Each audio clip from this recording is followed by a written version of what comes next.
Hello students, আমি Nitish sir জ্ঞানজ্যোতি coaching সেন্টারের পক্ষ থেকে তোমাদের প্রত্যেককে জানাই আরো একবার স্বাগত। তো আজকে আমি তোমাদের সঙ্গে আলোচনা করব ভিএসসি আন্ডারস্ট্যান্ডিং ইন্ডিয়ার যে তোমাদের ইউনিট নাম্বার 5 আছে, ইউনিট 5 থেকে অতি গুরুত্বপূর্ণ কিছু প্রশ্ন নিয়ে।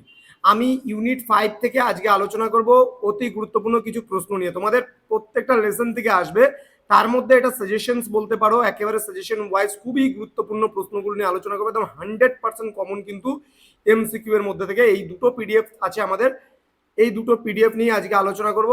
শেষ অবধি ধৈর্য ধরে ক্লাসটি করবে। অর্থনীতির জনক কাকে বলা হয়? অ্যাডাম স্মিথকে। রোলিং প্ল্যান সাধারণত কত বছরের জন্য হয়ে থাকে? 1 বছর। ভারত মিশ্র অর্থনীতি হিসেবে স্বীকৃতি নিয়েছে কত, মানে কোন পরিকল্পনা অনুযায়ী? 1948 সালের ইন্ডাস্ট্রিয়াল পরিকল্পনায় পলিসি অনুযায়ী।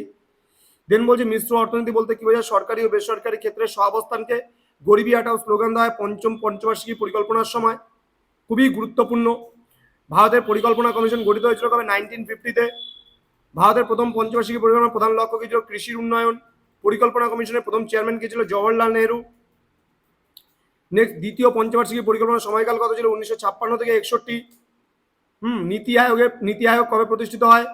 2015 সালের 1 জানুয়ারি। 1991 সালের অর্থনৈতিক সংস্কারকালে অর্থমন্ত্রী কে ছিলেন? মনমোহন সিং। নেক্সট হচ্ছে নীতি আয়োগের পূর্বসূরি সংস্থার নাম কি ছিল? পরিকল্পনা কমিশন। এনআইটিআই আয়োগের পূর্ণ রূপ কি ছিল? National institute for transforming India. Next বলেছে ভারতে অর্থনৈতিক উদারীকরণ ঘটেছিল কবে? 1991। ভারতে পাবলিক সেক্টর এন্টারপ্রাইজে বিনিয়োগ প্রক্রিয়া শুরু হয় কবে? 1991। আমি আরো 15খানা প্রশ্ন নিয়ে আলোচনা করব, কিন্তু 15খানা বাকি 15খানা প্রশ্ন করার আগে তোমাদের বলবো, যারা এখনো চ্যানেলটিকে সাবস্ক্রাইব করনি তারা অবশ্যই চ্যানেলটিকে সাবস্ক্রাইব করে পাশে থাকা বেল আইকন অল প্রেস করে দাও, যাতে নেক্সট টাইম থেকে কোনো ভিডিও আপলোড করলে তার নোটিফিকেশন সবার আগে তুমি পেতে পারো। এছাড়া তোমরা যারা ভাবছো অনলাইনে আমাদের সঙ্গে যুক্ত হবে, তারা সময় নষ্ট না করে আমাদের অফিসিয়াল নাম্বার 7076398606 নাম্বার অথবা 6295916282 নাম্বারে সরাসরি যোগাযোগ করতে পারো। আমাদের 3rd সেমিস্টারের যে ক্লাস 4 ইয়ার আন্ডার গ্র্যাজুয়েট প্রোগ্রামের, তার ক্লাস শুরু হবে 1 আগস্ট থেকে। আমরা শুরু করব ক্লাস। তোমরা যদি অ্যাডমিশন নিতে চাও অনলাইনে, তাহলে মাত্র 1199 টাকার বিনিময়ে তোমরা অ্যাডমিশনটা নিতে পারো। এখন কিন্তু প্রথম দিকে অ্যাডমিশন নিলে তোমাদের ভালো, তার কারণ কি? প্রথম থেকে রীতিমতো ক্লাসগুলো পাবে, প্রত্যেকটা ক্লাসের লাইভ ক্লাস পাবে, ঠিক আছে? কিছু রেকর্ডেড ক্লাস পাবে। তো স্টুডেন্টস যুক্ত হয়ে যাও আজই আমাদের জ্ঞানজ্যোতি কোচিং সেন্টারে। চলো শুরু করছি পরবর্তী 15টা কোশ্চেন প্ল্যানিং কমিশন থেকে। ওকে, প্ল্যান্ড ইকোনমি ফর ইন্ডিয়া বইটি কার লেখা? এম বিশ্বেশ্বরা। নেক্সট, 1945 সালে জনতার পরিকল্পনা পিপলস প্ল্যান কে চালু করেন? এম শ্রীধরন। তিনটি পরপর পঞ্চবার্ষিকী পরিকল্পনার সময়কাল কত ছিল? 1966 টু 67 টু 1968 টু 69। পরিকল্পনা অনুমোদন করে কোন সংস্থা? এনডিসি।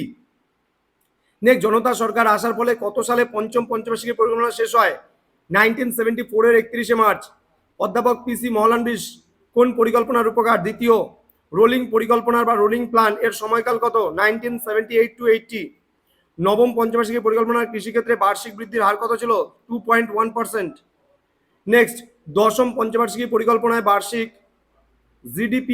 জিডিপি বৃদ্ধির হার কত ছিল? 7 to 8% বলতে পারো। নেক্সট বলছে কোন পঞ্চবার্ষিকী পরিকল্পনায় বার্ষিক জিডিপি বৃদ্ধির হার সর্বনিম্ন ছিল? এটা হচ্ছে চতুর্থ হবে। পরিকল্পনা কমিশনের চেয়ারম্যান কে? প্রধানমন্ত্রী। পরিকল্পনা কমিশন একটি ড্যাশ উপদেষ্টা কমিটি। ভারতে পরিকল্পনা কত সালে শুরু হয়? 1951। নেক্সট, পরিকল্পনা কমিশনের ভারত দর্শন 2020 সালে বার্ষিক বৃদ্ধির হার কত লক্ষ্যমাত্রা নেওয়া হয়? 9%।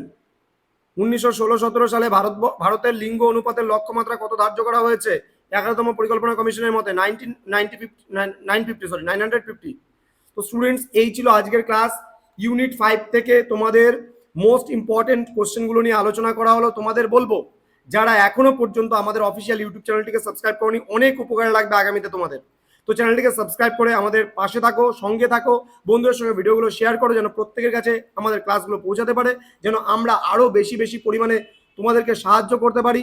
আমাদের নোটসগুলো নিয়ে কারোর সঙ্গে শেয়ার নয়, নোটসগুলোকে নাও এবং বন্ধুদেরকেও বলো আমাদের সেন্টারে জয়েন করার কথা, যাতে আমরা আরও ভালো ভালো টিচার রাখতে পারি, তোমাদের সাহায্যার্থে আমরা আরও হাত বাড়িয়ে দিতে পারি।